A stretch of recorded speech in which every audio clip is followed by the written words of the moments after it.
Vous êtes jeune bachelier, étudiant ou professionnel. Vous êtes créatif, ingénieux et passionné par les domaines qui gouvernent le monde de la science et de la technologie. Profitez de l'offre de formation dans les filières telles que réseau et télécommunications, statistiques et informatique décisionnelle, gestion des entreprises et des administrations, gestion logistique et des transports. Cela vous est offert par Ziguinchor Institut Polytechnique, ZIP. Les inscriptions sont en cours et se poursuivent. Il est encore temps d'effectuer vos démarches pour une admission dans l'une de nos filières. Pour plus de renseignements, visitez notre site web www.zip-du6edu.sn ou par mail secrétariat@zip-du6edu.sn, téléphone au +221 33 991 00 68 ou au 77 460 16 09.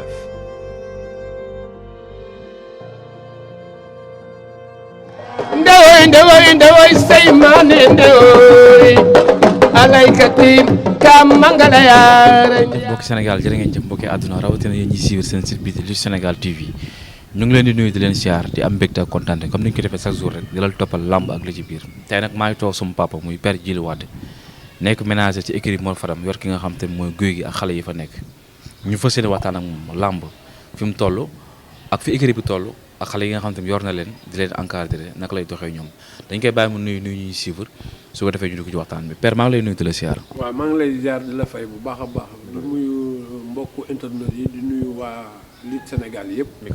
ñu koy suivre yëpp ñu ngi leen di nuyu di leen ziar bu baax a baax a baax. waaw di leen wax ni yàlla na yàlla def may leen koor jàmm ak salaam dugg ci lépp luñ ci ñaan yàlla sunu borom may nu ko quoi. amiin incha allah waaw. ku ne Père ni ménager nga nekk ménager yor écurie Mor Fadam xale yi fa nekk yu si bëri nga yor leen sa diggante xale yi naka la demee. waaw xam nga sama diggante xale yi ni mu demee mooy avant ménager gi. man maay coordonnateur école bi quoi. maag borom école bi ñoo créé woon école bi. école de lutte Mor Fadam waaw. parce que ñu ngi ciy bëgg a yàgg nag parce que ñu ngi jógee Mermoz jaari Njàmbur créé Njàmbur jógee ci bi ñu créé Njàmbur créé école de lutte Mor Fadam. boobu ba léegi Mor Fadam non seulement moom lañ tuddee école mais sama papa la sama rakk papa la. waaw moo ma tàggat ci làmb ba lépp lu ma expérience bu ma am ci làmb yëpp daal Mermoz la jógee ba fii te lépp grâce à lui. kon xale yi nga xam ne ñoo ci nekk di bëri actuellement nii ay xale la ñoo xam ne genn wàll gépp rek sama kanam lañ juddoo quoi ñoom ñëpp ay tout tànk laa leen yor ba heure bi amu ci màgg bëri quoi ñoom ñëpp xale laa leen jëlee ba heure bi à bas âge. waaw à bas âge quoi. dañuy ñëw ci benn combat bi nga xam te ne génnoon nañ ci mu doxoon ci diggante guy gi ak rëg-rëg nga engagé guy gi mu war a bëri rëg-rëg gis nga làmb yi ni mu demee ak li ci xew lépp looñu ciy leeral tuuti. waaw lamb jooju li ma ci leeral mooy danoon journée boo xam ne combat bu mag la mais combat bi dafa am vraiment ay li nga xam ne par exemple da cee am te ñu bari maîtriser woon ko xamu ko mooy. lamb ji lamb Covid la woon. lamb ji def na plus d'1 an. lamb ji reporté nañ ko 3 fois. waaw ci biir loolu nag bi ñu demee ba nga xam ne tey lamb ji mbër bi nga xam ne moo ko war a bëree. am na benn blessure bu mu am ci biir man daf ma ko nëbb. moom mbër mi guy gi waaw daf ma ko nëbb quoi parce que xam na ni loolu xam nga c'est pas professionnel aussi te moo ko waxoon aussi lamb ji mën naa bañ a am. lamb ji mën na yàqu quoi mais pour bañ lamb ji yàqu ak yàggaay bi. xam naa moo tax mu nëbb ma blessure bi quoi. mais loolu des fois dañuy gis mbër jékki-jékki bëree ba daanu ni dama blessé. loolu yow noo koy jàngatee. baaxul. le pourquoi baaxul mooy saa boo ko defee. ñi la bëgg mën nañ ko gëm ñi la xam mën nañ ko gëm mais ñi nga xam ne dañuy dund làmb rek te journée ba yàqu. wala supporté wu noonu dañ naan la du dëgg. man nag à mon âge. mbër mënuma fen loo. waaw man à mon âge. man làmb laa faral lu ma mbër. dëgg la du ma wax ci mbër loo xam ne maîtriser wu ma ko. wala bëgg lu ko neex. puisque nag mbër feesul sama bët. koo xam ne nekk na préparateur mystique bu Mor Fadam. CVM ci làmb. amul benn mbër bu mu formé gun bu ko jigee ba yàlla jëlee ko fi yàlla na ko yàlla yërëm tey nga yor ay xale di leen jigéen ñi di leen wax lu leen neex man nekkuma doxewuma ci loolu li ma xam daal mooy nëbb na ma blessure am mais bi ma ko gisee ci baisse de forme bi mu ne ak bi ma ko gisee bi mu bëree ba pare ma ñëw tiim ko xool genou bi nu mu toll avant muy dem États-Unis man xam naa ni bel et bien dafa blessé mais nag le coup est déjà passé di nga làmb daan moo ci am daanu ak match nul mënoo toog 1 an bëri woo làmb yi yàqu fi mu toll nii bu guy gi bu ma wonoon blessure boobu tey ma bind nu yàq làmb yi ba léegi guy gee ngi ci dëkk bi du faju du am xaalis du bëre du entraîné làmb ji taxaw fi mu taxaw ba léegi comme làmb daanu match nul la am na ci yoo xam ne boo xamee ne mën nga ko mais nit day siburu di liggéey nit day feebar di nekk ci liggéeyam di ko sooxaale mais nag comme un sportif au niveau nga da nga war a nekk ci potentiel yoo xam ne sa force physique yëpp da nga koy am. kooku da ngaa war a préparer wu ba nga xam ne pare nga soog a bëri. mais tamit am na ay blessures yoo xam ne. foog nu koy xoolaat yu ñuy déclarer temps yi làmb yi yàqu yëpp. ay blessures ko yàq. te yooyu. tamit yu nu war a xool la. te loolu bu ko nee. dinañ dem ba saison bi jeex ñaari combat yu baax wala ñett ngay am arène nationale. yi des yëpp yàqu xam nga yooyu tamit neexul quoi. moom mu nekk champion nekk koo xam te ne mag la ci biir làmb. am na ay takkusaan yu dul jeex. muy bëre combat boo xam te ne mën nañu combat capital la ci moom. ndax ki muy bëral am na fu mu dugg na géej waaye am lu mu fa def. moom mu war a ñëw ndax blessé di ko nëbb ak combat bi ni mu jeexee yëpp askan bi la wala yëpp say supporter la wala lan la. loolu moom dina ci jugaat xam boppam xam lu tax puisque vie privée mbër mi moom. moom moo koy maîtriser moo koy gérer waaw. ki nga xam ni par exemple bu toogee 1 an bëriwul. toog 2 ans bëriwul. te am vie de famille. am ñu topp ci ginnaawam. am lu ko war. te xam ni xaj na moom bu bëree ba génn ci combat bi après am na leneen lu koy xaar. loolu moom lay concerné. moom lay concerné. kooku. supporter mënu ko xam. yow mi ko jege sax mën nga woon nekk ak moom jege ko te doo ko xam. mais daal ce qui est sûr. mooy combat bi moom combat bu mu waroon gagné la combat bu mu waroon respecté la ba pare warul woon bëri waale blessure. après nag le combat bi ma xamee tenant ak aboutissant yi. lii lépp waxtaan naa ci ak moom. mais nag la ca biir mu expliqué ma aussi dama ko koy nangul quoi. waaw dama ko koy nangul waaw. ndax depuis bi mu bëree ba léegi dégg ngeen bi mu demee États-Unis chaque jour mu déggante. yéen ngi déggante. waaw chaque jour mu déggante. état bi nee naa ko pour Sénégal xam. wax nga dëgg wala waxoo dëgg. sa retour lay doon. retouram mooy la ngay indi. gis nañ forme bi nga indi contre Reug Reug. xam nañ ne am na looy nëbb contre Reug Reug. boo dellusiwaatee. ca la ñuy xam yow da nga doon nax nit ñi. wala da ngaa gaañoo. parce que la ngay indi. tey da ngaa war a taxaw ñëpp xam ne kii waxoon na dëgg. parce que kenn xamul woon ci summeeku kenn xàmmeewul. combat bi ni mu jeexee am nga ci déception loolu bett la wala loo doon xaar la. non bi ma gisee forme physique bi man. bi ma duggee ci diw bi donc xool Reug Reug xool Gouye Gui. déjà ci koo xam ni ci sport ngay dund depuis des années. xam naa ne tey pour mu génn ci du yomb. parce que état de forme ñaari mbër yi boobu dafa xaw a sorente quoi. xam naa ne kii liggéey na mais kii ma indi nii liggéeyul. liggéey bi des na. loo tax à ma grande surprise ñu bari sax affaire bi moom bett na leen mais man sérieusement état de forme bi Gouye Gui indi ci Reug Reug ci biir géew bi. mënuma ci woon séntu victoire. non. des fois damay dégg ñu ne yéen mbëri bu ñu eggee ci au sommet rek wala ñu egg ci cours VIP yi rek li war dëgg-dëgg si entraînement wala seen yaram duñ ko defati. waaw xam nga nag loolu du Gouye Gui kese ji nga VIP yi ngay gis ñëpp. boo xasee ni VIP bi rek jeex na ji nga mbër. bu fekkee par exemple amagul soxna. amagul kër. amagul oto. te yooyu yëpp mu bëgg ko te xam ne ci làmb la ko bëggee. jarul sax soññ. kenn du ko soññ. moo yeewul boppam mooy gën a ñeme entraînement ñëpp li mu war a def yëpp moo koy defal boppam. mais ji nga boo demee ba am oto am kër. am soxna. pour nga déglu ñenn ñi sax problème lay doon. ñu ci bari bu boobaa buñ lay duñ ne sax ñi may yee ci nelaw naan la demal entraîné ji. li la may nag. yow yaa ko war a xam. pour téye ko rester fa. parce que mën nga dem ba nekk au niveau mais rester au niveau moo jafe. loolu tax ñu man li may conseillé ñi fa ne. da ngay xam li la may boo fa eggee. da nga koy gérer comme ni nga koy gérer. parce que entraînement mooy léppi mbër. léppi mbër entraînement la nit ki député bi di xëy dem assemblée. ministre bi xëy dem yow en personne noonu nga war a xëyee dem te sa la nga war a liggéey mooy nga entraîner. parce que ñaan dëgg la mais da nga war a entraîner ba taxaw c'est potentiel dafa war a mat sëkk. pour nga mën a nekk fa nga nekk taxaw fa. mais mbër tey nu gis la nga nekk en forme suba nga nekk en baisse de forme non loolu baaxul. au niveau booy bu compétir. toujours da nga war a nekk au top. waaw ba dara du la bett quoi parce que loolu moo la ko may. waaw ci biir équipe bi am na ci kenn koo xamante ne bi am na ci combat mooy ki nga xamante ne mooy Boucher. waaw ndax ci équipe bi la ko fas yéenee bëre wala lan la. waaw kaw Boucher. contrat am da nga ko signé woon ak Mo Gates Events. bi ñu ko signé contrat boobu pour man jàpp naa ni jeex na. léegi am na ku Mo Gates Events yebal muy Souleymane waaw moom ñoom bekkaay ñoo ci nekk. am na lu nu waxtaanee waat nun suñu bopp. relancé waat nañu combat yi. comme relancé waat nañu combat yi. demain.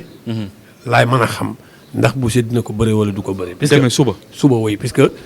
normalement combat yooyu demain lañ ko war a régulariser. au niveau de CNG. waaw comme moom doomu école bi la. ci école bi la nekkoon comme maam ak El Hadj Mbaye fi la ko bëree. waaw ci école bi la nekk ba léegi. waaw licence école bi lay bëree. loolu moom dëgg la. mais nag pourquoi le tout reste à déterminer. waaw l'administration est écrite. te combat Boucher ak Alaaji Mbay demee dama war a toog ak nag promoteur bi wax ak moom.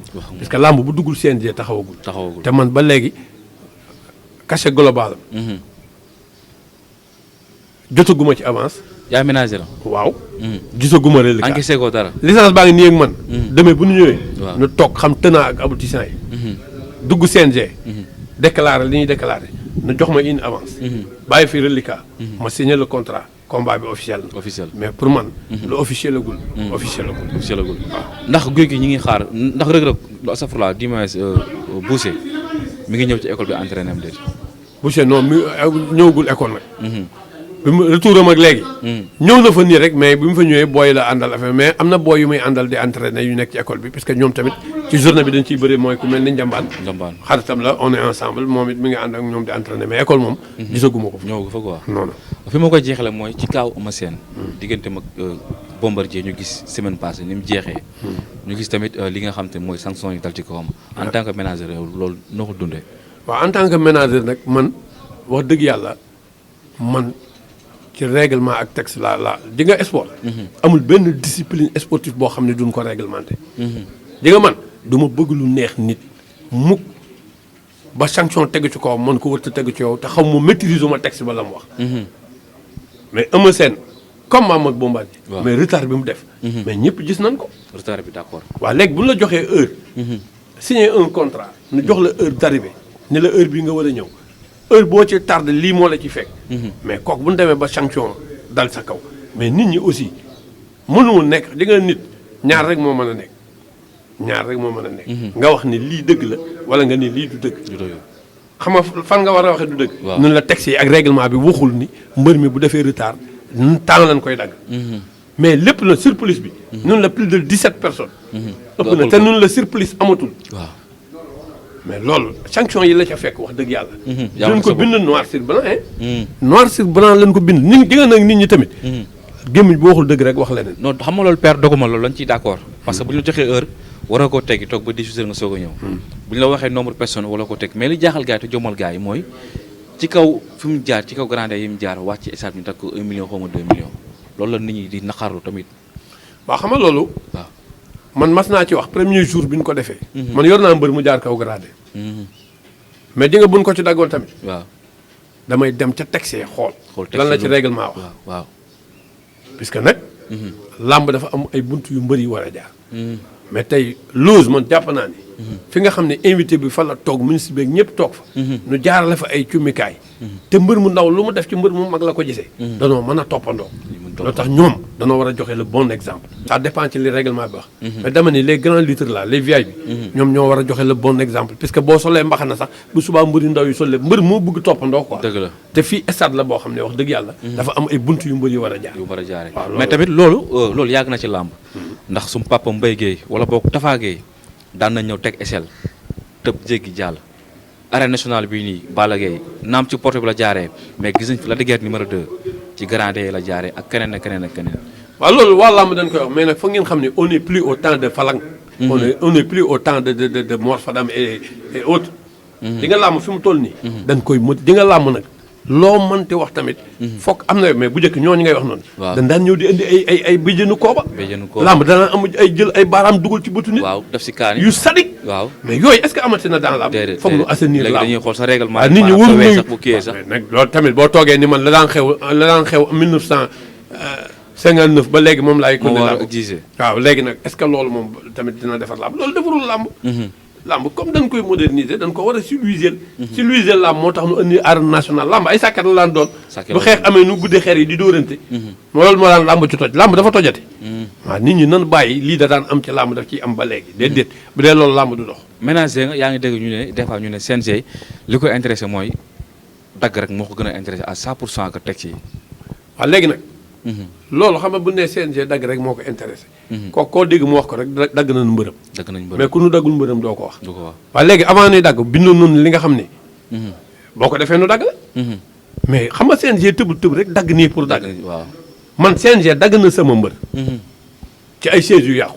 siège yu yàqu. Cheikh Super Jamono. waaw nu woo ma man maa jëkk a jël initiative bu defar stade. waaw waaw. ma ñëw nu def réunion. man leen siège yi yàqu la nun waaw téye reliquat am téye licence am. ma jël samay responsabilité maag waa ARELS. association des responsables et écuries du Sénégal. waaw woo président ba dafa yor société boppam. mu ñëw témoin ma jàppale ma nu indi ay nit defar ci stade bi ànd ak mbër mi. CNG joxunu bu ñu daan ñibbi sax paas ñoo leen koy jox. ba nu ko liggéeyee ak Cheikh Tidiane Niang ba pare ba siège yi baax mais dan ma delloo suma reliquat ak suma licence. mais il faut éduquer les gens avant de les poursuivre. mais nag maîtriser woo texte xamoo lu xew da ngay toog rek di wax pour wax. tamit làmb moo bari loolu. di nga làmb xam nga lan mooy problème am. mooy des gens yoo xam ni dañuy am weer ñetti weer 1 an ci làmb ni làmbaloog la ñu. fu leen neex waxee te duñu maîtriser. dara ci li ñuy wax. kon làmb daa bëri ñoo xam dañuy jékki-jékki rek ñëw di wane ne xam nañ te xamuñu. dañuy ñëw pour se faire voir pour se donner un nom. pour ñu xam la defe nga ne yow ci làmb nga war a jaar. nga ne maay làmbaloog luy làmbaloog. mais làmbaloog tamit làmbaloog. waaw koo wax mu ni diw làmbaloog la. des gens yoo xam ne dund nu làmb. xam nga làmb lan la làmb soxlawul bac plus 100. déedéet. làmb vécu la. vécu expérience la. da nga koy fooyee. kay yi bàyyi. jënga bu fekkee ne li nga war a bu nit ñi jàngee tubaab da ngay boole jàngi tubaab jàngi làmb. jàngi làmb waaw boo boolee ñaari réew da ngay fal da làmb. nga ci mën a génn. waaw loolu la quoi. moment bi naka nga gis sa làmb ni muy doxee. waaw làmb ni muy doxee nii fi mu toll nii moom wax dëgg yàlla. neex na ndax Gaston nag. quoi qu'on dise décroché na combat bu neex. combat jànq combat yooyu daal ñu ngi ko ci encouragé bëgg nañ ko waaye di ko conseillé di ko wax ne. Père Gas bul def làmbi social li ci topp def ci ay booyu tàng jër. parce que dafa am booyu am licence yoo xam ne fi mu toll nii pour nu bëre. problème la. mais nag loolu naa ci ñëw tuuti parce que combat bee passé. waaw gis naa gars yu bëri ñu ngi koy ñaxtu am na ñaar ñu ciy boole muy Ouzin ak Pawlish te nee nañ am nañ boo yoo xam ne ñu ngi ciy écrit 3 ans di entraîné mënuñu am combat. waaw loolu nu wax noonu moom dëgg la wax dëgg yàlla ndax kooku moom. Gas moom dañ koy encouragé si li mu def bu baax mais Pawlish ak kii moom. wax dëgg ak Ouzin moom. ay première partie Pape Diouf ak waa leen war a nu yóbbu pour essayer leen. làmb waa làmba ko moom. bu dee guignol wala comédien ñun am nañu comédien mbër am nañu guignol mbër. mu dugalal ñu ko. parce que làmb nag plateau bi nga ñuy présenté. da ciy baax. parce que nag boo defee combat bu mag bu neex. la ca topp. léeg-léeg nga tëgg 2e 3e combat boo xam ni boo ko beroon tey mu doon combat boppam te day neex. léegi nag loolu la làmb laaj loolu la làmb soxla. loolu dañ koy ñaan Gaston puisque nag bu ngeen tëgg ay combat yoo xam ni wax dëgg yàlla. Sénégal bëgg nañ ko combat yu neex mais nañ ciy tegal plateau yu neex. mais dina indil ñoo xam ni saa waay kenn du leen seetaan. ba amateurs yi boo xoolee làmb ji passé ni mu demee nga xam ni dañoo xaw a téye seen bopp. loolu baaxul. man nag dinaa ko encouragé ndax am na fit. dëggu na. te mi ngi tëgg combat yu neex. te man làmb boo ci nekkee rek. di promouvoir mbëri rek. ñoo far. mais daal di ko fàttali. ay Modou Anta bu Thiès. ñoom Kens. Mbaye Tine. Amathène Junior. booyu tàng nga fi yoo xam ne. boo leen tëggaleen ñoom kese. génne grand combat bi ay caatu yoof. gàkku 2 mais ñooñu na leen jël. dugal leen ci journée yi. mu doon journée yu tàng jër. waaw. père bëgg naa ci yow. maa la gën a bëgg merci beaucoup. jaajëf kon am nañ mbégte kontaan bu baax a baax tey ki ñu amoon tey invité mooy suñu papa Djily Wade di ménager ci écurie Mor Fadam yor ki nga xam ne mooy Gouye Gui ak xale yi fa nekk dégg nga kàddu yu mu wax ci combat Gouye Gui ak Reug Reug bi nga xam te ne bii génn nañ ko lu ci xew lépp wax na tamit ci diggante Eumeu Sène ak Bombardier wax na tamit CNG ak lamba ji ni muy doxee kon ñi ngi am mbégte kontaan di leen wax jàmm ak xewal yàlla na ko yàlla tuuti askanu sunu gaal jërë ngeen jëf merci. ndewoy say maane ndewoy alaykati kam mangala yaara